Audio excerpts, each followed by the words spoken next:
Erica é o nome da cooperativa baixo a que se agrupan máis de 300 apicultores galegos.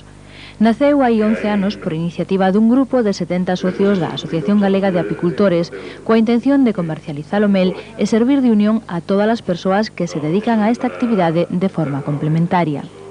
Comezaron con moita ilusión e dunha maneira moi artesanal. Os comenzos foron de moita ilusión, é certo, pero tamén de moitos atrancos, non?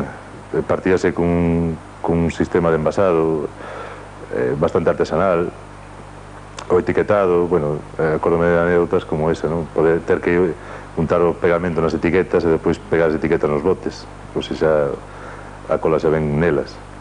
Bueno, pois foi bastante artesanal, pero moveunos sempre a ilusión de poder chegar un día a onde estamos. E, bueno, e agora, nestes momentos, coa ilusión do que queda por facer, non? A cooperativa está ubicada en Arzúa, gracias ás facilidades que este concello lles prestou, cedéndolles incluso o local onde están actualmente as súas instalacións. Tendo local e maquinaria só faltaba por un nome. Elixiuse Erica, a denominación científica de algunhas das plantas máis visitadas polas abellas.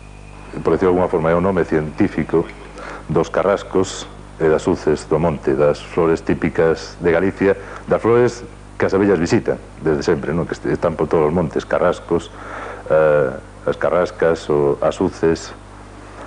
Pois, bueno, todo o mundo conoce seguramente esa flor de cor medio naranxada, violeta, que florece a principios de primavera, non? Bueno, pois esos os carrascos, os primeiros que florecen na primavera, é unha das ericas.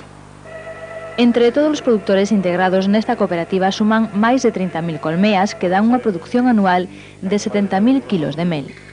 Todos eles dedícanse á apicultura como algo complementario e compaxinan o cuidado das colmeas con outras actividades agrarias. O perfil do socio de Erica Mel é un apicultor medio, pequeno, medio, e que ten a apicultura como un complemento da súa renta, non? Xunto con outras actividades, pois ten apicultura tamén. Polo que se ve no resto de Europa, con clima parecido ao noso, coa mesma orografía, pois todo indica que ese é o futuro da apicultura, non? As variedades de mel que producen nesta cooperativa dependen fundamentalmente do clima. Uns anos abonda o mel de eucalipto, que é moi doce, outros o castiñeiro, o breixo ou a silva. Por exemplo, este ano o que máis hai son as ericas de monte. O mercado do mel é basicamente o galego a través de cadeas de supermercados e tendas especializadas. Tamén venden a granel a envasadoras de augardente, principalmente para elaborar licor de mel. Agora tamén andan metidos nun proxecto de I+D, a través do cal están sacando novas variedades como o mel cremoso.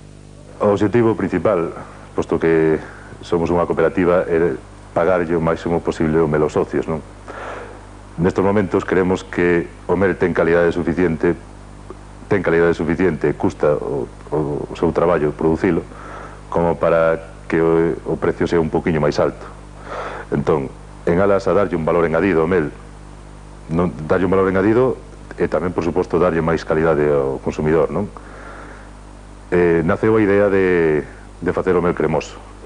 O mel desta cooperativa comercialízase a través de dúas marcas, Erica e Trobo. Cómprano, sobre todo, xente urbana que está disposta a pagar un pouco máis en prol da calidade que ofrece este produto. E aínda que o consumo do mel se centra principalmente nos meses de inverno, no verán sae moito produto cara ás zonas turísticas. Plans de futuro teñen moitos, pero os máis inmediatos pasan pola aplicación na industria da cosmética. Nestes momentos estamos rematando o que foi a elaboración do mel cremoso e a posta a punto, incluso hacia finales de ano estará xa a venta en algunha gran superficie en Galicia. Pero o futuro máis próximo pasa por facer o que se conoce como a cosmética do mel, non? Produtos como son cremas con mel, crema con cera de abellas, crema con propóleos, xamón con propóleos, bueno, ese tipo de cosmética derivada dos produtos das abellas, non? O mel de Galicia está acollido á denominación específica e agardan que para finais de ano teña o calificativo de Indicación Xeográfica Protexida, o IXP.